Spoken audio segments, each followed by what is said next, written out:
Welcome to the Beyond Divorce Embracing Change podcast. My name is Michael Flores, and I will be your host while we explore the complex journey of divorce with empathy, insight, and practical knowledge. Whether you're contemplating separation, in a divorce, or looking for support post-divorce, our episodes provide expert guidance, stories, and strategies to help you through every step of the process. We are actual therapists, helping clients who sit on our couches every day through their difficulties of divorce. You are not alone. Join us as we delve in and find solutions that give you hope again. We're glad you're here. This podcast is not intended to replace legal or personal help. This podcast is for informational purposes only. Well, welcome back, everyone. Armando's here today. Actually, Armando, you are the best person to talk about this particular topic. Oh, yes, this topic. Yo, and you know it too. Listen to you. Well, well, today we're talking about school. Yes, we are. Back to school. We're talking about school. And so for our listeners, I have worked in schools in some shape, way, or form for over 10 years. So I understand the way school works, and even then, it still changes up pretty significantly every now and then. So any information I give you, it may change because things change constantly, especially with school in the school system. But this is going to be best practices. What and maybe it'll help. Why don't you explain to the listeners kind of like what role? Well, I know there's a lot of them because 10 years is a long time, but Different things, yeah. Maybe do like, hey, the most intense role I had, and maybe the most. Well, so I've done a variety of things. So doing in classroom, like programming where I'm like actually in the classroom, not quite a teacher, but working with the teachers doing social skills. Like a behavior interventionist. Something similar to that. Yeah. Kind of teaching like, I don't want to say social emotional learning because that's a hot button word in schools nowadays. But back when it wasn't, we were doing those things, worked with truancy. Kids being, in school, why are they not in school, if they have to go to court, and then also working with the teachers directly and administration to help build better relationships with students, to help with classroom management, minimizing suspension, overall culture in the school, and then also just being a crisis counselor for an entire school district. So I have a variety of background in schools, and so I have, I have a knowledge of how schools work. You ever worked with kids who came from families of divorce? All the time. Well, that's where I need you today. All the time. Did those kids ever show up in crisis work when you did crisis counseling? All the time, yes. And I think what's interesting, especially for any of our listeners that work in schools, a lot of times you don't know, or when you do find out, you're like, oh, this makes sense, because you don't know, right? We don't know. That's the hard thing about working in schools is you have no idea what these kids' home life is when they come in. You have no idea. And I always used to tell teachers and school administrators that sometimes you are the most consistent person in that child's life. Wow. You hear that, everyone? Especially for you administrators and teachers, you play a big role. And the thing is, I'll be honest and just say you don't get enough credit for it. You don't. And you may feel like you get overlooked, but we know. And I want you to know that we understand. And it's a lot to manage. Some parents complain with managing 2-3 kids in their household, and you're managing 20 students in a classroom plus. If you're lucky, only 20 students in a classroom. Okay, Armando, I was trying to be a little nice. I'm just saying. But you're right. Let's say it correctly. 25 plus one coming in. Oh, you just got a new one. Here he comes. Oh, great. They'll just pull them right into the curriculum. I have no clue what they know, what they've learned in their past education, and oh goodness, those teachers. It's a lot. So.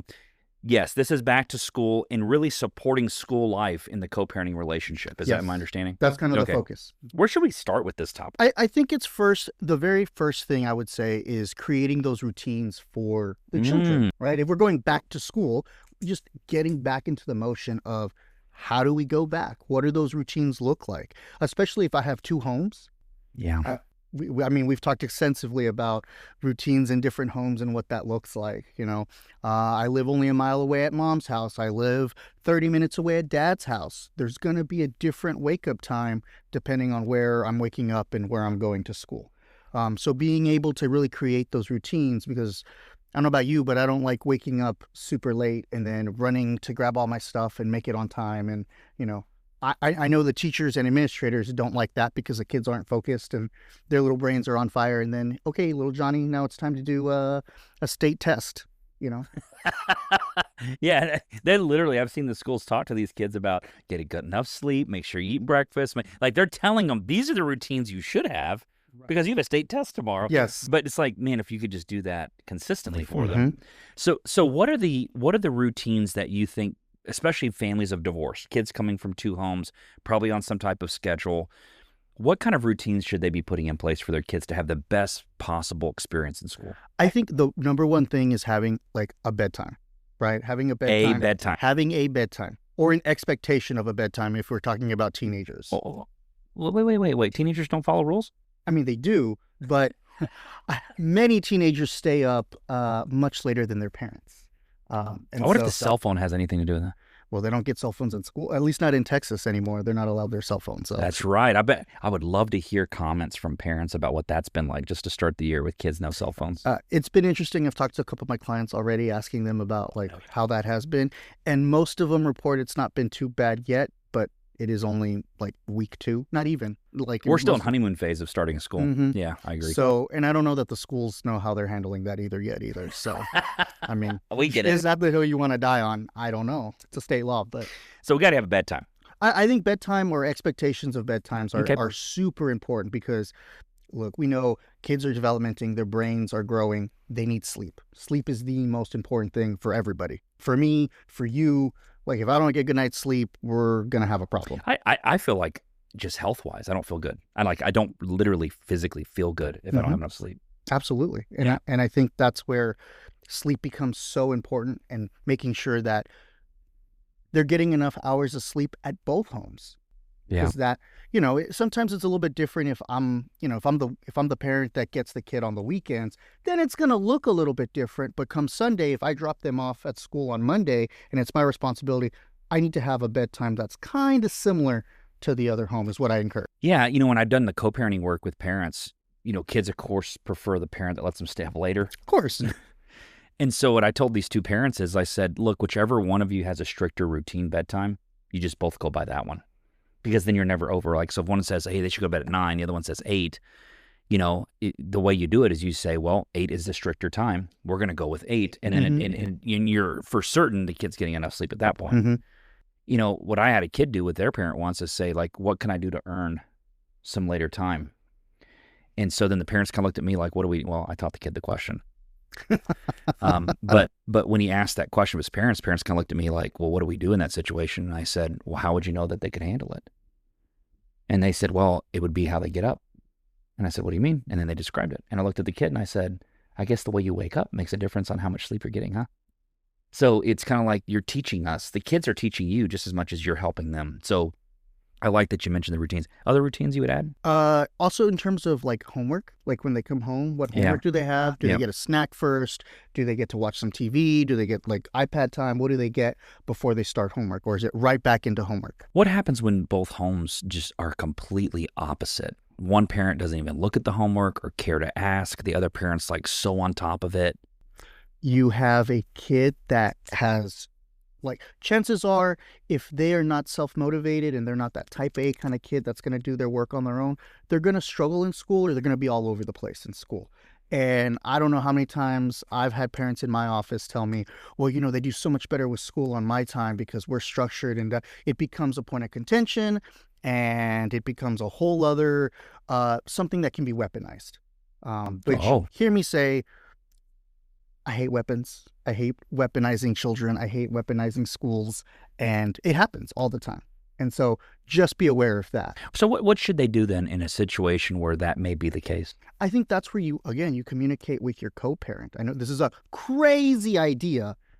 I know I'm saying something wild for our listeners, but communicating with your co-parent, I think, is essential. My co-parent is not psychologically stable and they're a narcissist. Can I help you with some of those responses? Please. Okay. Sorry.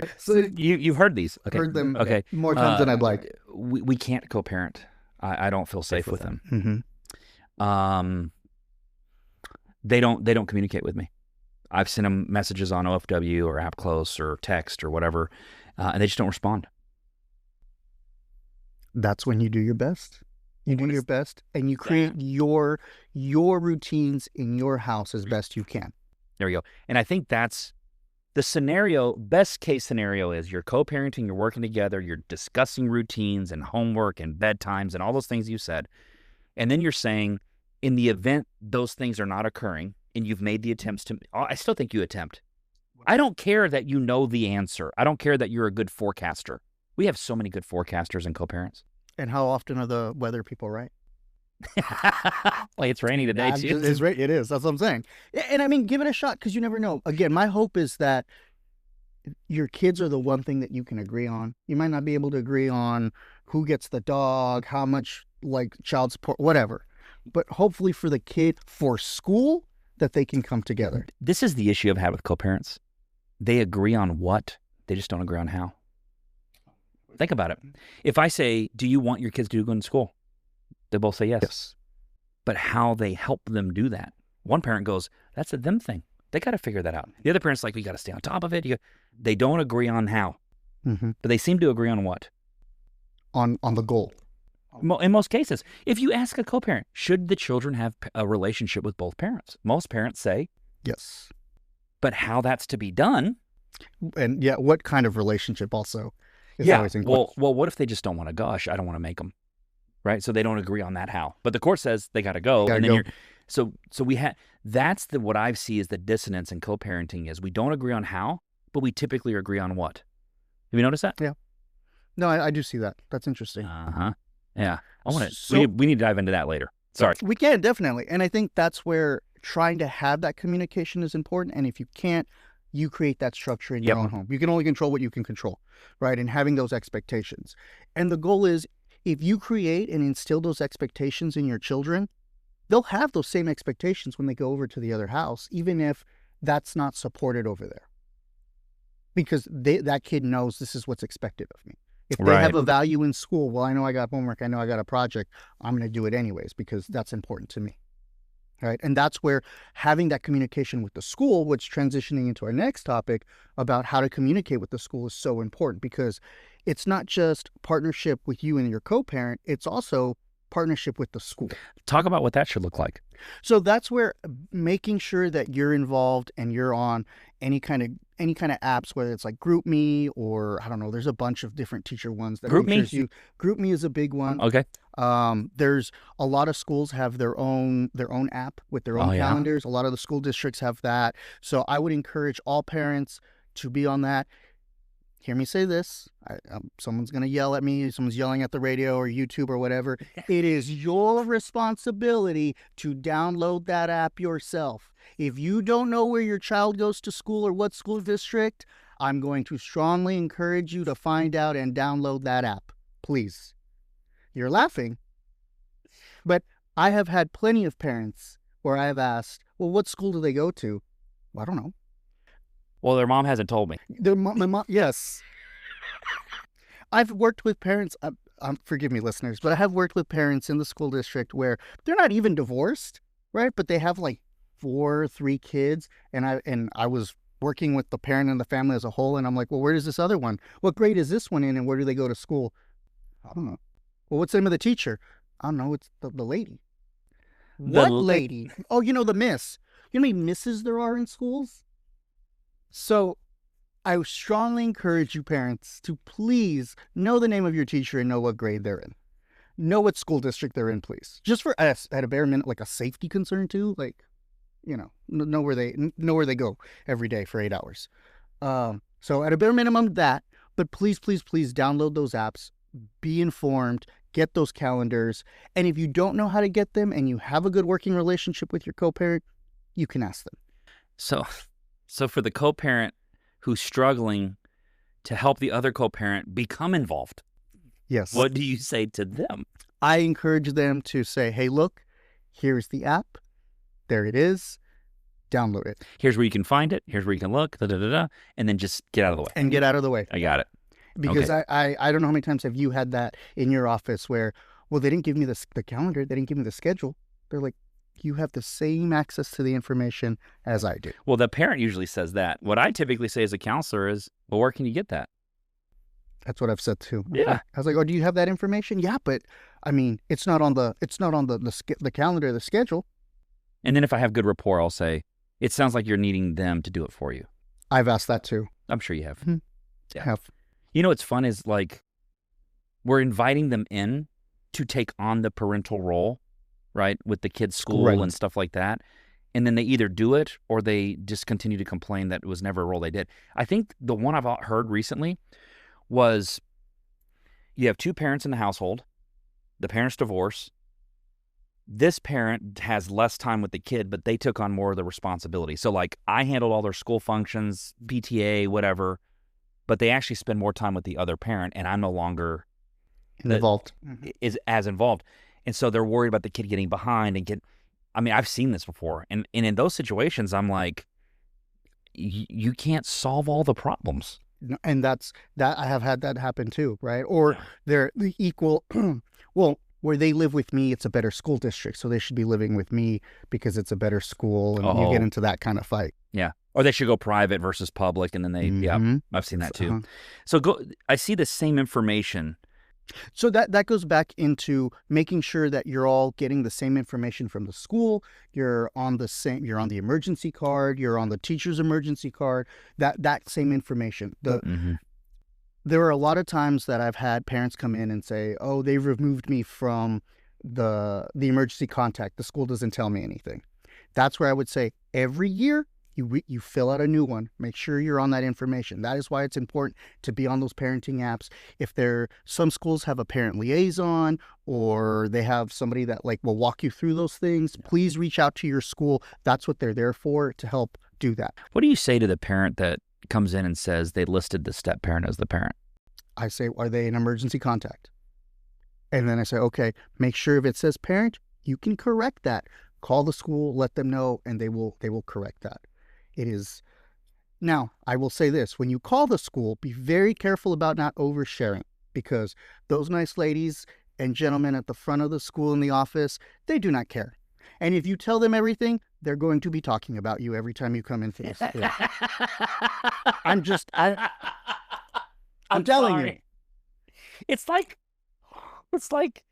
somebody told me once a good place to advertise is a beauty salon. And I was like, oh, that's weird. But it's not. No. Because guess what people are doing at the beauty salon? They are gossiping and talking about their stuff. And then when you leave, what are they talking about? They're talking about you. And I'm being honest because here's the thing, especially if you make a scene. I mean, and there are parents that get removed and not allowed to come to the school. Oh yeah, because of scenes. So don't take your drama to the school, because they're there to do their job. They're there to educate. They don't have time for your drama or anything. Bring it to the counseling office. We'll deal with it. But you're giving them something fun to talk about later. Yeah, and they will. And they will. And they will. And then it's sad. And then you have to kind of get on them to be like, hey, quit talking about it. But it does happen. Well, and then the question is, and not that schools probably do it intentionally, but you kind of get pegged, but you kind of set yourself up by bringing all your stuff. You do. And I think that's the other thing. And that's where I think parents also get upset, where they feel like the drama is being brought and that becomes presented to everybody. The spotlight's on them. But hear me say, listeners, part of that is it's a self-inflicted kind of drama. You're kind of creating that yourself. Yeah. And so I think it's important that avoid oversharing, but it's important to let the teacher know or let the administration know that hey, look, this is going on. We've got some problems. I'm here to help. Kind of make sure that all the communication is shared between everybody, if it's allowed. There are rare cases where that's not allowed. And if there's a court order. Bring it to the court order, bring it to the administrator, bring it to an assistant principal. Do not give it to the secretary. Give it to the administrator specifically, is what I always encourage. Really? Yes, or the school counselor. And the school counselor is probably going to get an assistant principal anyways. But yeah, because that, especially if you want things confidential, if you don't want your information out there, the less people you know, the direct people you give it to, it's going to be better for you. That's actually great. That's great information for the listeners. And the other thing I will tell you too is a lot of times if you're court ordered to things, if the kids are court ordered to counseling or you're court ordered to parent facilitation or that kind of thing, and you have to work with your schedule, let the school counselor know so that they're aware. So that way, if they do have to miss anything, it's an excused absence and they don't get dinged for it. Is court ordered counseling an excused absence in schools? Yes, it is. You still need to bring your school note, but it is considered an excused absence. Well, what if they miss a lot, though, as a result, because they're doing a lot in the therapy that's court So ordered? there are different things different schools do to kind of tackle that. Every school has a slightly different policy, but for the most part, in Texas, at least for Texas, most schools are required to have an attendance. Attendance review committee meeting. It's basically a group of administrators and people that work with attendance. And so if there is an issue, they look at, okay, why are they missing? And they can kind of work with you to kind of. There's an order that supports it that says they're ordered to this. That's why they're missing. That's why they're missing. And they will encourage you. Look, when I was part of the attendance, I would always encourage, like, can you get them after school? Can you make appointments after school? Or earlier, switch them up. Or in the middle of, like, their specials or their PE or something like that, so that they're not missing instructional time. Sometimes it can't be helped, right? That it can't be helped. Understood. But I always encourage, when my clients tell me, like, oh, they've missed so many school, I'm like, okay, well, let's look what we can work with. Sometimes orders are very specific and you have to see a kid twice a month and they may not need it, but that's what the order says. And who am I to argue with a judge? Well, I wouldn't do that. Well, I don't. That's Okay. all I'm saying. I'm going to see you twice a month. Yeah, that's what it says right here. Take your court order to the judge, or Yeah. take your court order to the school so they see that. There you with go. my excuse note. There you go. So there's that. And I think, too, the other thing is make sure that if there are any kind of, if your child's in any special education and they have those kinds of meetings, whether it's a 504, an ARD, or whatever, that you attend those Yes. and behave when you attend those meetings. Asterisk. Please behave, right? Got it. Again, avoid the oversharing if you don't have to. A quick story is I was working with this one young lady, and she used to say that she used to like her ARD meetings because that was one of the few times her parents would get along. They'd be together in the same room and they would get along and they would listen and they would cooperate. And I don't know if it was performative on the parents' end. I don't know. I don't care. But it was one of those things that she remembers very distinctly. Kids remember what they feel in those experiences, don't they? Mm-hmm. And so how you make them feel becomes a memory for them. So I agree. If this kid's in an ARD meeting and sees her parents doing this and is experiencing them, right, they're for her, Mm-hmm. right? And what's interesting is both those parents have very different structures at their houses. And so for her to see that is really awesome.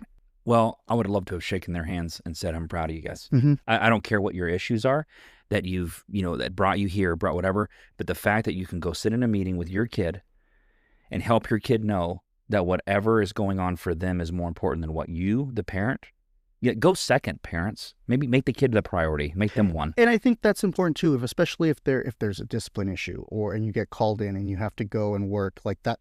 That's another issue, right? Like, little Johnny got into a fight with little Brian, and now you get a phone They could be call. little. One of them's not big. Well, usually they're big. Okay. That's not true. But again, I worked a lot in high school, and they were bigger when they would get into a fight. You still call him little Johnny? I still call him little Johnny. And so that's the other thing too, is that, like, I'm going to tell you right now, the administrators are going to call whoever's on that list. They're going to call the first number. They're going to call the second number. Whoever answers first, that's who they're going to talk to. That's true. I've seen that. So don't be mad if you're like, well, I'm the main parent. They should have called me. They probably did. Yeah. And if they didn't, they got a hold of somebody. They got a and so hold they of talked. somebody. Yep. They don't care. They're trying. They have an issue. They're trying to get back to the other thousands of children in the building that they're.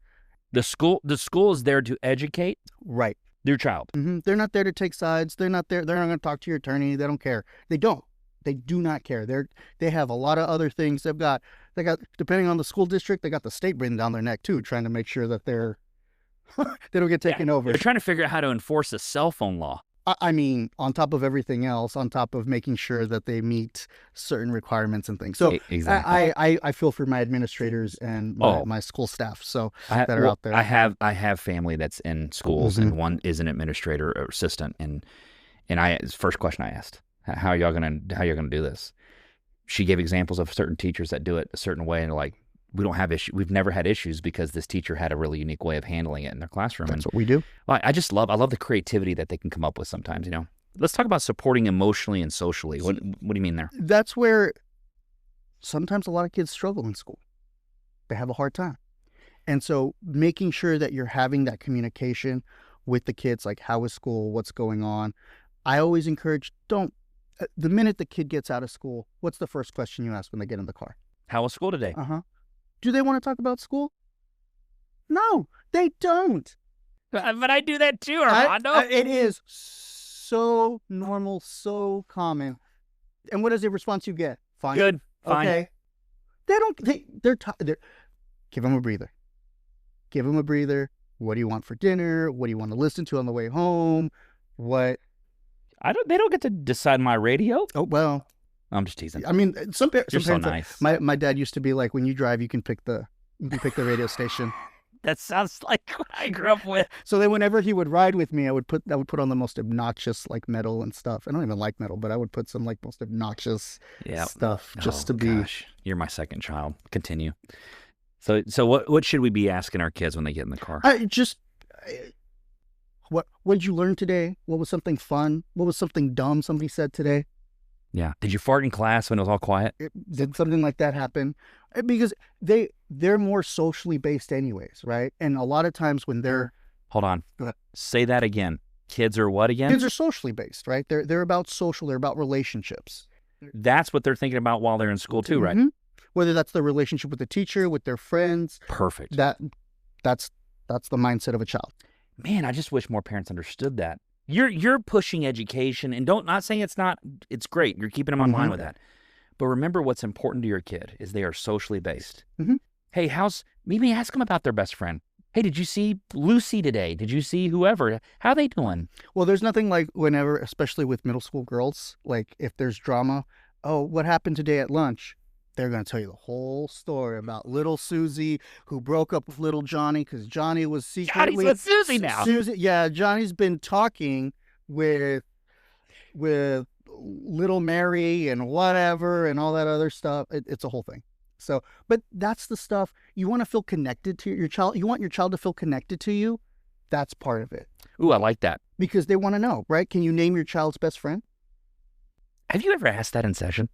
So I used to do this, and I stopped doing it because it didn't work out as well as I had hoped. But we would do like, you remember like the newlywed game, like the matching game of like, how well do you know? Yeah, how well do you know somebody?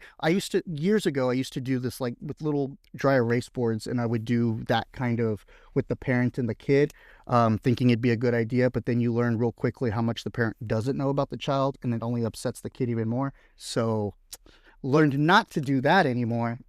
Well, maybe the question's opposite is what do you wish your parent knew about you? So that's what we kind of shifted into. What are the strengths about the kid directly, like, and have them. So that we learned that rule. Took a couple months, but we learned that as a baby learning therapist. This is what I love. And I hope parents understand what you're describing. I think part of the social and emotional part that you're talking about supporting is learning to adapt to where your child is. Mm-hmm. You have a middle school kid. What's important to them in that time? Super social. Super so social. when you, a parent, know that, and you say, the kid gets in the car and you say, tell me about your friend, or how was your friend? Did you get to see your friends? Did you get to blah, blah, blah, blah? Your kid starts feeling really connected, like, oh, you know them. When in reality, you just know what's important to them. I mean, what's funny is I used to joke with somebody. I was like, yeah, if I can't like fake talk about like Fortnite or Roblox to a child, what am I doing? I'm bad at my job. Yeah, Post 43. What is that? Huh? Like Post 40. They don't do that anymore. I don't think. They don't do that anymore? I don't think so. See, I tried that. I think it's like 6, 7 now, but I don't know about that. Oh, gosh. I hate my kids say that all the time. 6, 7. So I got told the other day, it's off topic, listeners, but I got told the other day, I was like 6, 7, and they're like, Mister, that's cringe. Don't do that. I was like, that's cringe? That was cringe. And I was like, my bad. So I didn't do it anymore. So I can't keep up. But that's why I was at. But ask questions. But that's the other piece, though, is if you ask questions, what's important to them, they'll feel connected. And that goes for both parents across the board. And then you'll get into about school. Are you struggling? What's going on? Right? And this is something, even when I worked in schools, we would talk to teachers about that relationship, right? You need that relationship in order to connect with children. And it's the same thing when we're talking about school. You know, it's funny because I wish parents knew this more. You're more likely to talk your kid out of something than to talk your kid into something because you overshare. You talk too much. Mm-hmm. But if you ask questions, your kid feels that they're a collaborative part of building that with you, and they start coming up with solutions that you might actually like, which then makes you feel more confident as a parent in the fact that your child can solve problems. But until you give them the opportunity to show you that they can come up with a solution, you're never going to know that they can. And if you don't talk to them, you don't know about the problems that they're facing. So how many times, I mean, like bullying, how much do we hear about bullying like going on? Oh, I remember that was a huge, remember how big that was at one point? And it still is, right? And especially Yeah. it's just kind of moved on to the internet and apps, and it still It's exists. become, a social It's just form on the different, internet. right? It just looks a little bit different. But if you talk to your children about their friends, you'll know if they're being bullied or teased, or if they're having a hard time in a specific class, or if they don't get along with a teacher. And that way you can have that information. And again, if you have a good relationship with your co-parent, you share that information with them. Because What if you don't have a good relationship with the co-parent? Do you still share? I think if there's a problem, you should. Yeah. I think if you know that little Johnny is getting bullied by Billy, then yeah, you probably should say something. Poor Johnny. He's got it rough. Yeah. Who's he dating again? No, I'm kidding. No, he was dating Susie, but he got caught with Mary. It's a whole thing, Michael. It's a whole thing. Poor John. Johnny's going to end up in your office. He probably has. Shout out to Johnny. Shout out to Johnny. What else would you like the listeners to know about I this think back to school and supporting children? I think that's the biggest thing, and to know that every kid responds to school different, right? You have those kids that love school, and you have those kids that honestly they're gonna dive into school extracurricular behaviors, extracurricular activities, because that's their behavior to get away from some stuff that's going on at home sometimes. Yes, kids are natural at avoiding pain and seeking pleasure. Mm-hmm. So yeah, I agree. And if I do well in school and I get then they do that, right? That becomes the thing. Mm-hmm. And again, if they have a good connection at school, they have teachers or people there that they like, that's a huge protective factor to help them navigate things. So if you're going through a divorce, if you're going through court, and they feel connected at school, so important. Like that's their escape, that's their safety place. Yeah, I mean, we've seen court orders come out where the court has ordered that the child be in certain extracurriculars, or that the child cannot be removed from certain extracurriculars, because I think they've learned that it's so important to the child. It's almost like the thing that preserves their childhood. Or even I've seen orders where they're not allowed to move schools. Because it helps that consistency, right? It helps that consistency. They've built a relationship there. People know them, and they. No, I agree with when a parent comes to me and says the other parent moved further away and they want to move them to their school district. I'm in agreement, because you're moving them for your benefit, not always for theirs. Right. So unless there's a real legitimate reason the kid needs to move, I agree. Let the kid kind of grow up with their friends and.